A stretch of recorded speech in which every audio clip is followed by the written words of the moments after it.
하나님 오늘도 말씀하신다.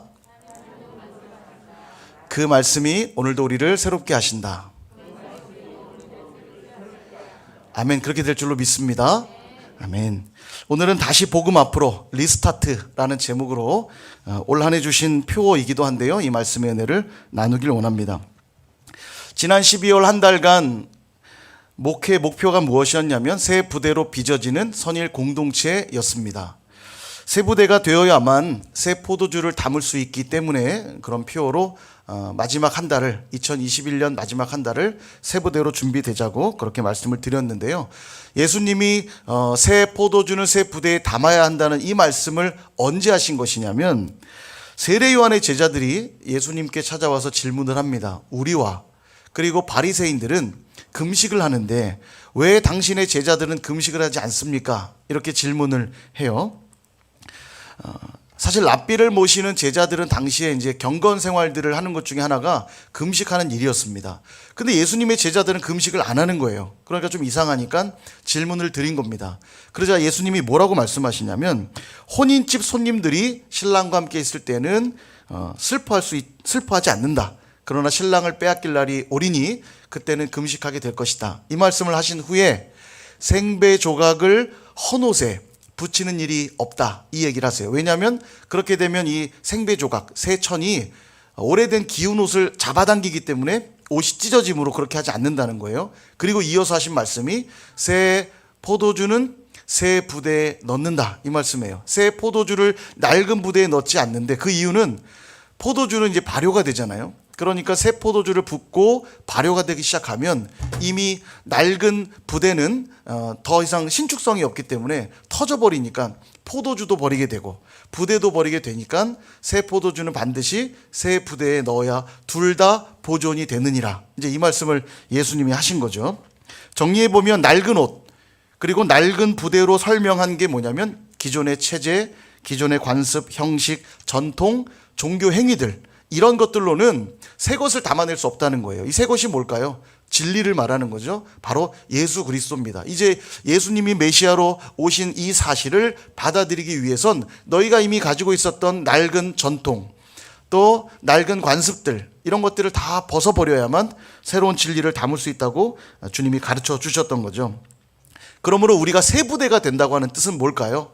진리이신 그분을 우리 삶에, 우리의 영혼에, 우리의 인격에, 우리의 삶 전부에 담아낸다라는 것을 의미하는 것이고요. 온전히 예수 그리스도만 따르며 살겠습니다라는 고백을 말하는 것입니다. 뿐만 아니라 예수님이 하셨던 그 말씀에 따라 내가 살아가겠습니다 라고 고백하는 게 새 부대로 빚어진다라는 의미라는 것입니다. 이제 2022년이 새롭게 밝았습니다. 우리의 마음이 여러분 새 부대로 준비되어 계십니까? 새로운 것을 받기 위해서는요, 양손에 들고 있는 것들을 먼저 내려놓는 일들이 필요하죠. 양손에 가득 들고서 새 것을 달라고 말한다면 주어도 받지 못하지 않겠습니까? 그러므로 2022년 새 포도주의 축복과 은혜를 받기 위해서는 우리가 먼저 선행되어야 될 것이, 내 마음 안에 혹시 주님보다 우선되어 있던 것들, 내 마음의 주인되어 있던 것들, 그런 것들을 다 내려놓고 떠나보내고 내 마음에 비고 비인 겸손한 마음으로 하나님께 은혜를 갈구할 때 하나님이 새 포도주의 놀라운 축복과 은혜를 우리 가운데 부어주실 줄로 믿습니다. 내 삶에 예수님을 담아낼 수만 있다면, 내 삶에 주님의 말씀으로 채울 수만 있다면 내 안에 그 무엇이라도 비워내겠습니다. 이 고백이 우리 안에 있을 때 올 한해 하나님이 부어주시는 놀라운 새로운 축복과 은혜를 우리가 누리게 될 줄로 믿습니다. 아멘. 옆에 계신 분에게 두려워하지 말고 내려놓으십시다. 우리 한번 권면해 주시겠습니까? 아멘. 네. 예. 오늘 본문의 말씀은 너무 유명한 말씀이죠. 의인은 믿음으로 말미암아 살리라. 올 한해 표 주제 말씀으로 정한 것이기도 한데요. 이 말씀이 로마서가 기록될 당시에 굉장히 충격적인 말씀일 수밖에 없었던 것은, 당시에 복음이 교회에 전파되었지만 여전히 교회 안에는 율법이 중요하고 할례가 중요하고 절기를 지켜야만 한다고 하는 가르침들이 여전히 있었습니다. 그래야만 구원에 이를 것처럼 가르치는 사상이 있었을 그때에 바울 사도께서 편지에 쓰는 거죠. 오직 의인은 믿음으로만 말미암아 산다는 거예요. 믿음으로만 구원을 얻는다고 하는 이 이신칭의 믿음, 이신득의 믿음, 이것을 지금 강조하고 있었기 때문에 당시에 이 복음의 선포는 굉장히 충격적인 선포였을 것입니다. 놀라운 것은 이 복음이 초대교회에 선포가 되었죠, 지금. 그러나 시간이 지나 중세시대에 접어들면서 이 이신칭의의 복음은 행위 구원으로 변질되어 가고 있었다는 겁니다. 그 당시에 사람들을 자유케 했던 이 놀라운 복음을 교회가 받았음에도 시간이 지나자 중세시대에 접어들어선 다시 이신칭의 믿음이 아니라 행위 구원의 모습들로 변질되어 가고 있었다는 거죠. 어쩌면 이것은 너무나 당연한 것이 우리 인간 안에 내재되어 있는 하나님이 되고자 하는 자기 기만과 그 교만의 죄성들, 이것이 있는 한은 계속 내 힘으로 뭔가 이뤄보려 하는 욕심들이 있기 때문에 그렇게 될 수밖에 없다라는 거죠. 부인할 수 없는 건 그 죄된 본성의 흐름은 오늘 여기 있는 저와 여러분에게도 동일하게 흐르고 있다는 사실입니다.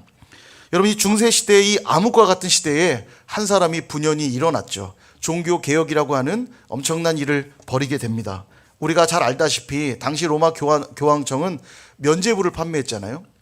면죄부를 판매하면서 이 면죄부를 사기만 하면 죄를 사함받는다는 거예요. 그리고 가족의 이름으로 사면 가족들도 죄사함을 받고, 심지어는 돌아가신 우리 아버지, 어머니, 할머니, 할아버지도 지금도 연옥에 있을 수 있고 고통받고 있을 수 있는 그들을 위해 면죄부를 그들의 이름으로 사면 그들 역시 천국에 갈 수 있다는 겁니다. 동의가 되십니까? 근데 중세시대에 그랬어요. 왜 그랬냐면 당시 뭐 베드로 성당의 그런 보수 사역, 이 건물 개축 사역들을 이제 해 나가야 되는데 재정이 부족해지자 면죄부를 판매하기 시작했던 거죠. 그러니까 성경에서 말하고 있지 않음에도 불구하고 당시 교회가 가지고 있는 그 권위, 그 전통을 가지고 면죄부라는 걸 팔기 시작했습니다. 그래서 이때에 이 마틴 루터가 그것이 성경에 있는 놀라운 이 말씀, 오직 의인은 믿음으로만 산다라고 하는 이 말씀이 성령 안에서 깨달아지면서 종교개혁이 시작이 됐던 거죠. 성경에 없는 내용들로 구원의 메시지를 전하고 있는 교회를 향해서 개혁을 시작했던 것입니다. 놀라운 사실을 하나 말씀드리면 2000년에 그 로마 카톨릭의 이 교황이 누구냐면 요한 바오로 2세, 기억하실 겁니다. 요한 바오로 2세가 2000년 새천년을 맞이하면서 주교들에게 면죄부를 판매할 수 있는 권한을 주었습니다. 이런 사실 몰랐죠? 새천년을 맞이하여 주교들로 하여금 면죄부를 판매할 수 있는 권한을 발급해 주었어요. 교황으로서. 그리고는 현재 교황인 이 베네딕트 16세가 그 교황 체제에 들어서면서 주교들에게 주었던 면죄부 발급권을 전 세계적으로 보급을 합니다. 보급을 해서 지금 그 면죄부를 판매할 수 있는 권한들을 많은 이들에게 이제 보편화했다는 거죠. 그들이 강조하는 이 고해성사 교리에 의하면, 고해성사 아시죠? 죄를 지은 사람이 신부에게 찾아가서 자신의 죄를 고하면 신부가 죄를 사해 주는 겁니다. 죄를 내가 뭐 너의 죄를 사하노라, 뭐 성부와 성자와 성령의 이름으로 죄를 사하노라. 근데 이제 죄를 사해 주면 바로 죄 사함 받고 천국에 갈 수 있는 것이 아니라 연옥이라는 데를 가게 돼요. 연옥. 그러니까 바로 천국 가는 게 아니라 연옥에 이제 있게 되는데, 이때 이 면죄부를 얻게 되면 연옥에 머무는 시간들이 줄거나 아예 연옥을 가지 않을 수 있게 된다는 거예요. 여러분, 이게 500년 전에만 있던 얘기가 아닙니다. 지금도 면죄부가 있어요. 개혁은 500년 전에만 필요했던 게 아니라 지금도 개혁은 계속 필요하다는 걸 느끼게 됩니다. 역사는 참 반복된다는 생각이 들죠. 과거 500년 전에 그 개혁이 일어나서 이제 개신교가 생기기도 했지만 지금도 면죄부는 판매되고 있다는 생각을 해보면 참 재미있습니다. 왜 그것이 반복되는가 보면 우리 안에 있는 죄성이에요. 내가 무엇인가 이루어보려고 하는 행위구원의 그 욕심들. 사실은 예수 그리스도를 믿음으로만 구원을 얻는다고 하는 이 명쾌하고도 확실한 복음이 우리 안에 있는데도 왜 자꾸 그 복음이 우리 안에 흐려지게 될까요? 어쩌면 우리 안에 있는 그 죄성, 자기 기만과 교만의 이 죄성들이 끊임없이 내가 해보려고 하는 욕심 가운데 있기 때문은 아닌가, 그런 생각을 해봅니다. 마틴 루터를 비롯하여 수많은 종교개혁자들이 종교개혁의 기치로 나갈 수 있었던 건 그들이 붙들었던 가치가 딱 하나입니다. 바로 오직 성경으로, 솔라 스크립투라라고 하는 오직 성경으로라는 가치와 토타 스크립투라, 전체 성경으로, 부분적으로 필요한 말씀만 뽑아 쓰는 게 아니라 성경 전체가 가르치고 있는 그 말씀으로만 우리가 살겠다고 하는 고백이 종교개혁자들의 고백이었고, 그 고백 위에 오늘 우리의 개신교회가 서 있는 것이에요. 그러니까 우리는 여전히 동일한 개혁의 가치 위에 서 있는 자들이라고 말해도 틀리지 않다는 거죠. 그렇다면 개혁이 뭐냐? 사전적 정의를 보면 제도나 기구 따위를 새롭게 뜯어 고친다, 이런 뜻이에요. 영어로는 이제 리포메이션이라고 이제 하는데요.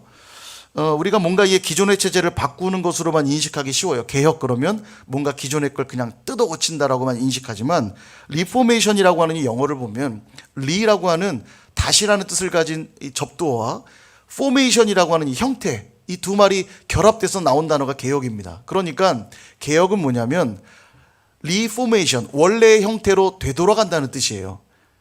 그러니까 원래 처음에 완전하고 아름다웠던 그 상태로 되돌아가는 게 개혁인데, 왜 우리가 개혁하면 뜯어 고치는 이미지가 떠오르냐면 원 형태로부터 왜곡되고 틀어졌던 것들을 뜯어 고쳐서 다시 처음의 형태로 되돌아가는 게 개혁이기 때문에, 개혁 그럼 뭔가 뜯어 고친다는 이미지가 있는 거예요. 그러나 본질적으로는 새로운 형태로 간다라는 의미가 아니라 원래의 본 모습으로 돌아간다는 의미가 성경이 말하는 개혁이라는 거죠. 하나님이 천지를 창조하시고 하셨던 말씀이 보시기에 심히 좋았더라. 그 창조하심이 완벽했다는 이야기예요. 하나님 보시기에 충분했다는 이야기입니다. 그런데 죄로 인하여 것들이 깨어지고 왜곡되기 시작했죠. 그래서 다시 처음의 모습, 하나님이 창조하신 그 처음의 모습으로 회복되는 것이 성경이 요구하는 개혁이라는 것입니다. 그래서 우리가 하나님이 처음에 우리를 창조하셨던 그 아름다웠던 모습으로 되돌아가야 되는데, 죄로 인해 우리 안에도 왜곡되고 틀어진 것이 있잖아요. 그래서 다시 개혁하자는 거예요. 우리 안에 왜곡되고 틀어졌던, 죄로 인해 무너졌던 모습들을 다 뜯어 고쳐서 하나님이 처음에 우리를 지으셨던, 아름답게 빚으셨던 처음에 그 상태로 돌아가는 것, 그게 바로 개혁이라는 것입니다. 그러니까 교회가 원래 예수로만 구원을 얻는다고 하는 가치 위에 서 있었는데, 어느 순간 예수로만 되지 않는다고 하는 가치가 들어오기 시작하니까 그것들이 필요한 게 바로 개혁이었다라는 거죠. 종교개혁의 후예들이 외쳤던 거예요. 개혁된 교회는 그래서 항상 개혁되어야 한다. 이게 종교개혁 후예들의 기치였어요. 끊임없이 복음으로부터 멀어지려 할 때마다 다시 복음으로 돌아가자는 운동이 개혁운동인 것입니다. 이 말씀 너무 멋있죠. 개혁된 교회는 항상 개혁되어야 한다. 저희 교회가 이제 개혁교회입니다. 저희도 개혁교회인데요. 개신교회로서 개혁교회인데, 이 가치도 우리가 여전히 붙들고 있어야 되는 거예요. 분명 누군가가 그 복음으로 돌아가야 된다는 개혁으로 시작된 이 교회는 지금도 복음이 아닌 것들로 채워지기 시작할 때 우리는 다시 개혁되어야만 하는 거죠. 그러므로 우리도 이걸 기억해야 돼요. 개혁된 교회는 항상 개혁되어야 한다. 다시 성경이 말하는 그 자리로 돌아가는 일을 우리는 결코 멈춰서는 안 된다. 이런 말이라는 것입니다. 여러분, 연력학 제2법칙을 아십니까? 제가 이제 화학공학을 전공해가지고 전 이런 걸 공부했는데요. 이제 물론 고등학교부터 이제 이런 내용이 나오지만, 연력학 제2법칙이 엔트로피 법칙이라는 겁니다. 엔트로피가 무질서도라는 거거든요. 그러니까 에너지의 총량은 변화가 없는데 에너지가 흐르는 방향이 있는데, 이 에너지는 무질서를 향해 흐른다는 거예요. 무질서가 증가하고 감소하지 않는다는 겁니다. 시간이 지날수록 점점 무질서를 향해 간다는 뜻이에요. 그러니까 쉽게 예를 들어 드리면, 우리가 방을 사용하는 방을 보면, 방을 사용하지 않고 내버려 둬도 어떻게 돼요? 시간이 지나면 때가 앉고 지저분해지고, 그죠? 그리고 희한하게도 엄마가 매일 정리 안 하면 집은 늘 어질러져 있죠. 그리고 분명히 엄마가 정리해 뒀는데 다음날 가보면 또 어질러져 있죠. 이런 게 무질서도예요.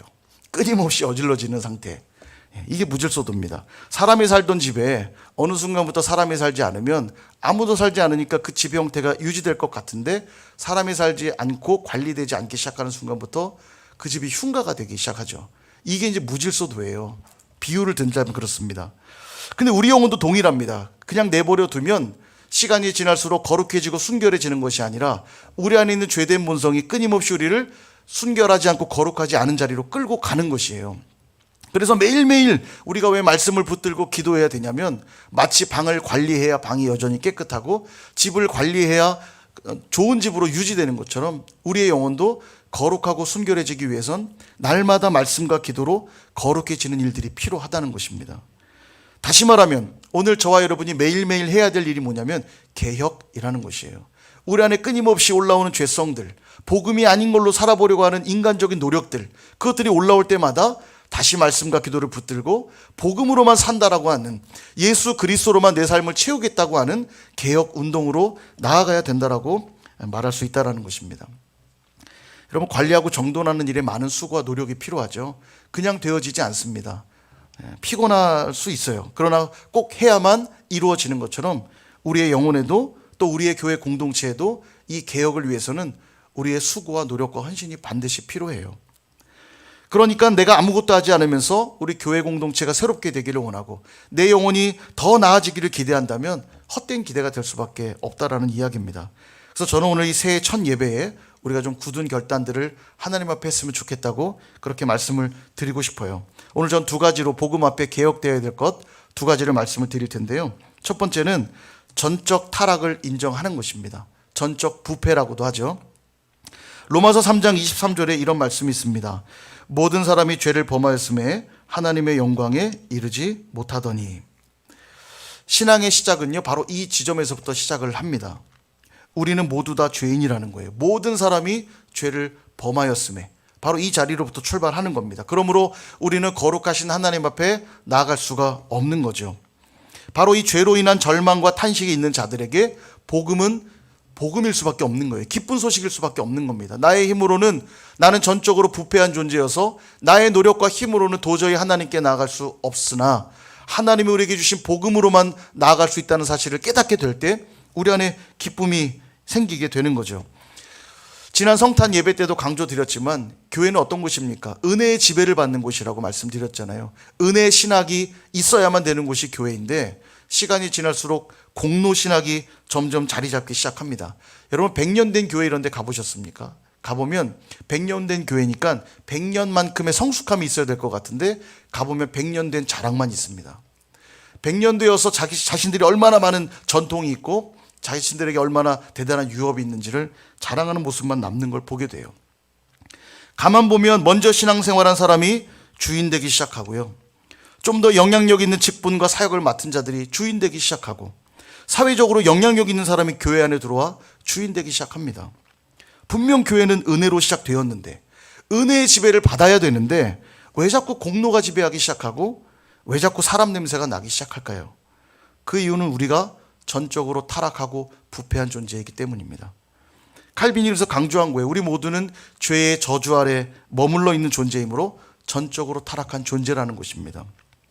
그래서 우리의 힘으로는 도저히 이 죄 문제를 해결할 수 없다는 거죠. 그러나 기독교 역사 속에 수많은 사람들이 우리는 전적으로 타락한 존재가 아니라 부분적으로만 타락한 존재라고 강조해 왔어요. 그러니까 우리의 노력으로도 얼마든지 거룩한 삶을 향해 갈 수 있다고 가르쳐 온 거죠. 이단 사상이라 말할 수 있겠죠. 그러니까 철학을 공부하고 선을 행하고 도덕적인 삶을 통해 의를 이뤄보려고 하는 것입니다. 천주교도 그래요. 천주교도 선을 행하는 것이 되게 중요한 가치입니다. 연옥에 있다가 천국에 가기 위해 선을 행해야 되고요. 더 많은 기도를 해야 되고요. 뭔가 그 의를 이루는 열심들을 강조합니다. 그러나 그러면 그럴수록 공로가 덧대어지기 때문에 구원은 멀어지고 복음을 놓치게 된다는 사실입니다. 여러분, 우리나라 불교계에 가장 존경받던 분 중에 한 분이 성철 스님이시는데요. 이분이 93년도에 입적하셨어요. 입적했다는 게 이제 돌아가실 때 이제 승려가 죽음을 맞이하면 이제 입적했다고 하는데요. 93년도에 입적을 하셨는데 이분이 되게 오랜 시간 좌식 수행을 했어요. 앉아서, 말하자면 도를 이제 추구하시는 거죠. 앉아서 잠도 자고 앉아서 이제 수행을 굉장히 오랜 세월을 한 걸로 제가 알고 있고요. 이분 돌아가실 때도 사리가 되게 많이 나오셨거든요. 그래서 되게 당시에 뉴스가 됐었습니다. 이 사리가 많이 나온 걸로.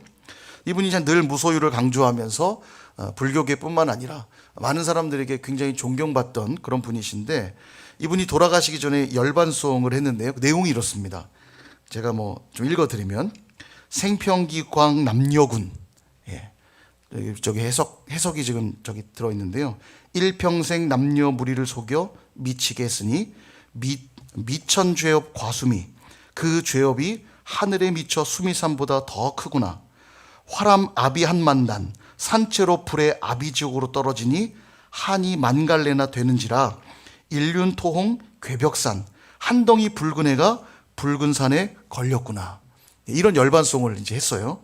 그리고 이분이 한 유언으로 알려져 있는데, 그것도 이제 자막에 되어 있는데 보시면 그분이 이런 유언을 했다고 그래요. 내 죄는 산보다 높고 바다보다 깊은데 내 어찌 감당하랴. 내가 80년 동안 포교한 것은 헛것이로다. 우리는 구원이 없다. 죄값을 해결할 자가 없기 때문이다. 여러분, 이 성철 스님이 한 말 중에 가장 유명한 게 산은 산이로되 물은 물이로다. 그거 말씀하신 분이에요. 이분이 돌아가시면서 이런 얘기를 하는 거죠. 이분이 뭘 깨달았냐면요, 이분은 정말 돌을 닦고 열반에 이른 분이 맞아요. 제가 볼 땐 자기가 죄인이라는 걸 깨달으셨고요, 내 힘으로는 이 죄를 해결할 수 없다는 것도 깨달으신 분이에요. 전 이분 정말 득도하신 분이라는 생각이 듭니다. 그러나 기독교는 그것을 깨닫고 거기서 멈추지 않고, 내가 그 죄의 문제를 해결할 수 없으니 이 죄의 문제를 해결하신 분이 예수 그리스도고, 그분을 믿는 순간 우리는 구원을 얻게 된다. 바로 이것이 우리가 믿는 진리잖아요. 우리는 이제 그게 바로 기독교의 고백입니다. 이게 바로 기독교 복음의 첫 걸음인 것이에요. 기독교의 복음의 첫 걸음은 내가 죄인인 걸 인정하는 것으로부터 시작이 됩니다. 내가 죄인이고 내 스스로는 이 죄의 문제를 해결할 수 없다라고 하는 고백으로부터 복음은 출발을 하는 것입니다. 그러니 나는 해결할 수 없으니 당연히 누구를 바라볼 수밖에 없어요. 죄의 문제를 해결하는 유일한 한 분, 예수 그리스도. 그분을 바라볼 수밖에 없는 거죠. 여러분, 죄를 지어 보셨습니까? 죄를 지어 보면 그 죄가 나를 올가매는 그 답답함과 고통스러움이 있잖아요. 얼마나 숨이 막히고 고통스러운 일인지 모릅니다. 그 죄가 크든 작든 내가 죄를 지었다고 하는 걸 깨닫는 순간부터 나의 가슴을 조여오는 것이 죄의 고통 아닙니까? 이 숨 막히는 절망과 고통을 느껴본 자가 복음에 목마르게 되어 있는 것입니다. 내 힘으로 그 문제를 해결할 수 없기에 그리스도를 간절히 찾을 수밖에 없는 거죠. 여러분, 죄를 고백하는 것은 보잘것없는 자들, 부족한 자들이 하는 그런 행위들이 아닙니다.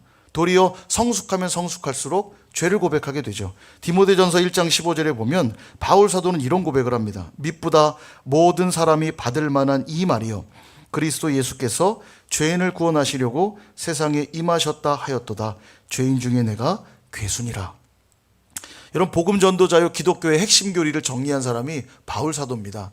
사실 기독교를 기독교 되게 한 건 예수님이 아니고, 예수님 물론 많은 진리의 말씀들을 하셨지만 그것들이 누구에 의해 종합 정리됐냐면 바울 사도에 의해 종합 정리된 것이에요. 그가 쓴 서신서가 10편이 넘고, 그가 정말 위대한 전도자요, 선교자요, 위대한 사도 아닙니까? 근데 그런 사도가 지금 고백하는 것이에요. 나는 그냥 죄인도 아니고 죄인 중에 괴수다. 이 고백을 하는 겁니다. 그가 부족했기 때문이 아니라 주님을 알아가면 알아갈수록 나의 죄가 더 깨달아지기 때문에 내가 죄인 중에 괴수라는 고백을 드릴 수밖에 없었던 거예요. 마치 밝은 빛이 비춰주면 전혀 보이지 않던 먼지까지도 선명하게 보이는 것처럼 주님의 그 밝은 빛 가운데로 나아가면 나아갈수록 내 안에 있는 깊은 죄들이 깨달아지게 된다는 것입니다. 그러니 고백할 수밖에 없는 거죠. 그래서 요한일서 1장 10절에 보면 만일 우리가 범죄하지 아니하였다 하면 하나님을 거짓말하는 이로 만드는 것이니 또한 그의 말씀이 우리 속에 있지 아니하니라. 죄가 없다고 하는 자는 이미 그것 자체로 하나님을 거짓말하는 자로 만드는 것이니 그것 자체로 죄라는 것이에요. 그러므로 여러분, 2022년 새해에는 우리가 다시 복음 앞으로 나아가기 위하여 내가 죄인이라는 것을 깨닫고 고백하고 더욱 겸손하게 주님께 엎드릴 수 있기를 주님의 이름으로 축원드립니다. 우리가 두 번째 기억해야 될 개혁, 두 번째 내용은 말씀이신 그리스도 앞으로 나아가는 것입니다. 히브리서 9장 10절에 이런 말씀이 있어요. 우리 같이 한번 이 말씀 읽어보겠습니다. 시작. 이런 것은 먹고 마시는 것과 여러 가지 씻는 것과 함께 육체의 예법일 뿐이며 개혁할 때까지 맡겨둔 것이니라. 아멘. 이 말씀 보시면 먹고 마시는 것, 씻는 것, 이 표현은 뭘 말하냐면 구약에 있는 제사제도와 율법에 대한 것을 말하는 것입니다. 구약의 이 제사제도는 히브리서의 표현을 빌면 모형과 그림자다, 이렇게 말해요. 그러니까 실체는 있는데 그 실체로부터 드러난 모형이요 그림자로서 제사제도와 율법을 주셨다는 거예요. 마치 뭐와 같냐면 어린아이에게 동화책을 읽어주고 싶은데 아이가 글을 모르니까 그림책을 먼저 선물해 주죠. 그림을 보면서 설명합니다. 그러나 나중에 글을 알게 되면 글로 된 책을 주듯이 구약의 백성들에게 하나님 먼저 모형과 그림자를 주셨다는 거예요. 아직 그리스도를 기다리고 있는 시기이기 때문에 그들에겐 그림책 준 겁니다. 그게 바로 제사제도이고 율법이라는 거죠. 그러나 이제는 실체가 나타났기 때문에 그렇게 하지 않는다는 거예요. 그 실체가 누굽니까? 예수 그리스도. 메시아가 오셨기 때문에 더 이상 모형과 그림자가 필요 없다는 것입니다. 구약에 있는 모든 제도와 형식들이 그리스도를 가리키고 있기 때문에 그리스도가 오신 이상은 더 이상 필요 없다는 거예요. 한 예로 어린 양을 잡아 그 어린 양의 피를 제단에 쏟고 그 어린 양을 잡아 드림으로 속죄의 제사를 드리잖아요. 이것은 뭘 예표하고 있냐면 예수님이 하나님의 어린 양이 되셔서 십자가에서 그 피를 다 쏟고 그리고 자신을 온전히 하나님께 다 드림으로 속죄의 제사를 영원히 단번에 다 드리셨다는 걸 예표하고 있는 거예요. 그러므로 이제는 그리스도가 오셨기 때문에 우리가 어린 양을 잡는 제사를 드리지 않는 겁니다. 만약 아직도 주님이 오시지 않았다면 우리는 예루살렘으로 가서 성전에서 동물을 가지고 제사를 드려야 돼요. 그러나 지금은 왜 그렇게 제사하지 않냐면 주님이 오셨기 때문에 더 이상 그 제사 제도가 필요가 없게 된 거죠. 근데 아까 읽었던 이 히브리서 9장 10절에 보면 개혁할 때까지 맡겨둔 것이니라 이런 표현이 나와요. 개혁할 때까지 그 제사 제도를 맡겼고 이제는 필요 없다는 얘기예요. 개혁이 되었으니까. 바로 그 개혁이 누구를 가리킵니까? 예수 그리스도를 말하죠. 주님이 오실 때까지만 맡겨둔 것이고 이제 주님이 오셔서 개혁되었기에 이제는 그것이 필요 없다라는 이야기입니다. 그래서 오늘 우리가 이루어야 될 개혁이 뭐냐면 바로 그 개혁의 근원이신 예수 그리스도께 나아가는 게 오늘 우리가 해야 될 개혁의 내용이라는 것입니다. 그게 진정한 개혁인 거죠. 그렇다면 구체적으로 예수님 앞에 선다는 말의 의미가 무엇일까요? 우리가 이제 요한복음과 최근에 묵상한 요한 1서에서도 나왔지만 태초부터 계셨던 영원한 말씀, 그분이 육신을 입고 이 땅에 오셨죠. 그분이 바로 예수 그리스도, 그분이 곧 말씀이신 하나님이세요. 그죠? 그래서 성령의 감동으로 우리에게 기록해서 주신 바로 이 성경 말씀 앞에 선다라는 게 곧 그리스도 앞에 선다라는 의미와 같은 의미라는 것입니다. 여러분, 내 삶 속에 어떤 상황이 오고 어떤 문제가 오고 어떤 조건들이 발생할 때 우리는 그 예수 그리스도 곧 하나님의 말씀 앞으로 나아가야 되는 것이고 이것이 오늘 우리가 매일매일 이루어야 될 개혁이라는 것입니다. 어제 제자 몇 명이 저를 찾아왔어요. 그래서 만나서 좀 축하하는 시간도 갖고 교제를 좀 나눴는데 제자 중 한 명이 지금 신대원 2학년생입니다. 전도사죠. 근데 이 친구가 이제 간증을 하는 거예요. 이 친구 아버님이 이제 목사님이신데 아버지 목사님이시다 보니까 개척할 당시부터 늘 그 교회를 한 번도 떠나본 적이 없는 거예요. 그래서 이제는 전도사가 돼서 새로운 사역지를 찾기도 해야 되는데 너무 두렵더래요. 한 번도 그 교회를 떠나본 적이 없고 작은 개척교회인데 미자립 교회인데 교회가 어려우니까 늘 교회를 섬기느라고 어딜 가보지도 못했고 또 제대로 된 사역도 해본 적이 없는 거죠. 그러니까 이제 사역을 본격적으로 해야 되는데 너무 두렵더래요. 그러다가 이제 학교에 지구촌 교회에서 모집 공고가 올라왔고 굉장히 큰 교회잖아요. 모집 공고가 올라왔는데 쓸까 말까 고민하다가 포기했답니다. 내가 가도 사역을 잘 못할 것 같고 한다고 해서 내가 뽑힐 것 같지도 않고 자신이 없어서 포기를 했대요. 그리고는 이제 예배 시간이 돼서 말씀을 듣는데 마침 혈루증 여인에 대한 그 말씀을 듣다가 이 혈루증 여인이 막혀있던 장애 앞에서 믿음으로 도전했고 그 믿음으로 도전하며 나갔을 때 하나님이 그를 만나주셨고 놀라운 일을 행하셨다는 말씀을 듣는데 그 교회에 지원하라는 그런 음성으로 이 친구가 이제 들렸다는 거예요. 그래서 용기를 내서 원서를 썼답니다. 그리고 와서 사역하라는 연락을 받게 되었다면서 간증을 하는 거예요. 말씀을 들으면서 그 간증을 들으면서 너무 감사한 거예요. 그 말씀에 순종했던 그 모습이 제게는 너무 아름답고 귀하게 보인 거죠. 그곳에서 사역한 일도 기쁜 일이지만 하나님 앞에 작은 음성에도 순종하려고 했던 이 제자의 모습이 너무 참 아름다웠고 또 그렇게 일하셨던 하나님의 말씀이 얼마나 능력이 있는가 그런 것들을 생각하게 되었습니다. 고린도전서 10장 31절에 보면 이런 말씀이 있어요. 그런즉 너희가 먹든지 마시든지 무엇을 하든지 다 하나님의 영광을 위하여 하라. 하나님의 영광을 위하여 하는 것이 뭘까요?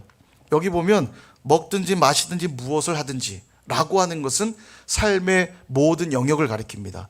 너가 살아가는 삶의 모든 영역 속에 그 모든 것이 하나님의 영광이 되어야 한다. 이 말은 하나님이 우리에게 주시는 그 말씀 따라 살아감으로 말씀의 열매들이 삶에 나타날 때 그게 곧 하나님의 영광이 된다는 뜻이에요. 내 뜻과 내 마음대로 살지 아니하고 내 삶에 주시는 그 하나님의 말씀과 하나님의 뜻대로 살아갈 때 그것이 하나님께 영광이 되는 것입니다. 이게 바로 2022년 우리가 해야 될 개혁의 두 번째 내용이라는 것이에요. 2022년 이제 우리 선일교회가 교회의 중요한 방향들을 결정해야 되는 상황에 놓였을 때, 우리 교회가 어려운 문제들을 만났을 때 우리는 어떻게 해야 됩니까? 말씀이신 그리스도 앞에 나아가야 되는 거죠. 무엇보다도 아무런 문제가 없고 평안할 그때라고 할지라도 그때에도 우리는 어떻게 해야 됩니까? 여전히 말씀이신 그리스도 앞에 나아가야 되는 것이고, 그게 바로 하나님의 영광을 위해 사는 삶의 모습이라는 거예요. 그리고 그것이 우리가 나아가야 될 개혁의 모습이라는 것입니다. 말씀을 정리하려고 합니다. 사랑하는 여러분, 2022년 새해가 밝았습니다. 올 한 해 표어를 다시 복음 앞으로, 리스타트, 이렇게 정해보았습니다. 리스타트니까 다시 출발하자는 거죠. 도대체 우리의 출발점이 어디냐 이겁니다. 그래서 여러분 잘 보시면 리스타트가 좀 특이하죠. 대문자가 중간에 하나 삽입이 되어 있습니다. 그래서 그 대문자를 중심으로 읽으면 레스트 아트가 돼요. 리스타트가 레스트 아트가 됩니다. 레스트 아트의 의미를 이제 굳이 부여한다면 쉼의 예술, 쉼의 미학, 이런 의미라고 이제 해석할 수 있는데, 우리가 출발해야 되는 그 지점이 주님 안에 안식하는 그 지점이라는 거예요. 하나님이 일주일에 한 번씩 안식일을 제정하시고 안식일을 거룩히 지키라 말씀하시죠. 그 안식은 주님이 쉼이 필요했기 때문에 정해놓은 게 아니라 우리를 위하여 정해놓으신 안식이었습니다. 천지를 창조하시고 심히 보시기 아름답게 만드신 후에 그 원형을 유지하기 위해 하나님 정해놓으신 제정의 날짜가 바로 안식일이었어요. 하나님 안에 안식하면서 세상 속에 살며 왜곡되고 틀어지고 엇나갈 수 있겠지만 언제든지 그 안식일이 되면 내가 하나님의 사람이라는 걸 확인하고 하나님의 말씀으로만 내가 살아가는 존재라는 걸 확인하는 그 자리가 바로 너의 출발점이 되어야 된다는 것을 저는 좀 나누고 싶었습니다. 내가 무엇인가 열심을 내어서 달리기보다 중요한 것은 과연 내가 어디에 있는가를 늘 확인하는 것이 훨씬 중요하다는 거죠.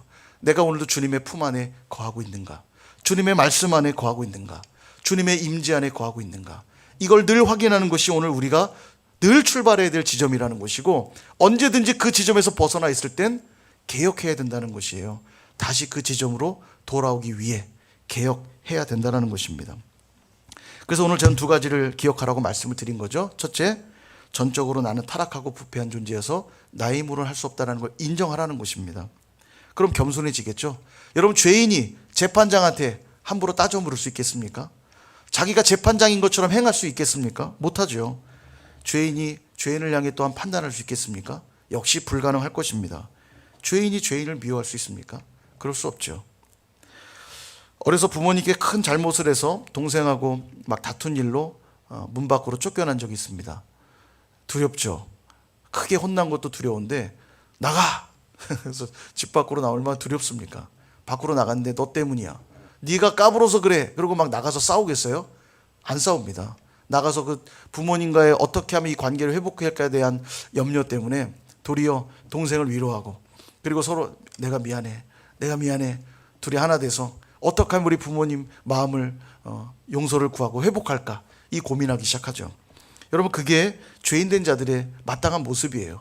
너도 죄인이고 나도 죄인이면요, 우리는 뭐 싸울 힘도 없습니다. 어떻게 하면 하나님과의 깨어진 관계를 회복할까, 우린 이 고민하게 돼 있고요. 함께 손붙잡고 함께 하나님의 은혜 가운데로 나아가도록 우리는 독려하게 될 것입니다. 그러나 이 죄의 고백이 없을 때 교만할 수밖에 없죠. 누군가를 끊임없이 정죄하고 판단하고, 그럴 수밖에 없는 겁니다. 그래서 우리 입에 늘 배어 있어야 될 중요한 두 말이 있다면 저는 고맙다는 말과 미안하다는 말이 아닐까 생각이 들어요. 왜냐하면 내가 죄인인데 죄인인 나를 받아주신 하나님을 생각할 때마다 항상 고마울 수밖에 없고요. 또 내가 죄인이기 때문에 주님 앞에 늘 미안할 수밖에 없고요. 지체들을 만날 때마다 이 고백이 우리 안에 있어야 돼요. 항상 고맙고, 죄인인 부족한 나를 그렇게 사랑해주고 맞이해주니 지체를 향해 고맙고, 또 내가 상대방에게 너무 부족한 걸 아니까 늘 미안하고, 옆에 계신 분에게 고맙습니다, 그리고 미안합니다, 우리 한번 이야기해 볼까요? 이게 바뀌면 안 돼요. 너 때문이야. 너 때문이야 이러면 안 되고, 고맙습니다, 당신이 있어줘서 고맙습니다, 그리고 제가 더 잘 못 섬겨서 정말 미안합니다. 여러분, 이런 마음들을 서로 나눈다면 올 한해 얼마나 우리 공동체가 풍성해지겠어요. 이게 오늘 우리가 해야 될 개혁이 아닌가 생각 들고, 두 번째, 말씀이신 그리스도 앞에 나아가는 것입니다. 기계가 고장나고 작동법을 모르면 어떻게 해야 됩니까? 그 기계의 매뉴얼을 열어야 돼요. 내 생각으로 이거 조금만 만져보면 더 망가집니다. 빨리 매뉴얼을 펴서 문제를 찾아야 합니다. 동일하게 우리 인생의 매뉴얼, 우리 교회의 매뉴얼이 뭡니까? 성경 아닙니까?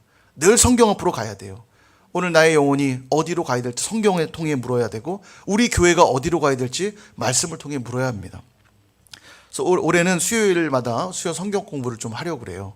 말씀을 공부하고 재밌게 공부하면서 주님을 더 알아가고 우리 인생의, 우리 교회의 방향들을 말씀 안에서 찾아보기를 원합니다. 좀 기대하시면 좋겠고 적극적으로 또 이 말씀을 공부하는 일에 참여하시면 좋겠어요.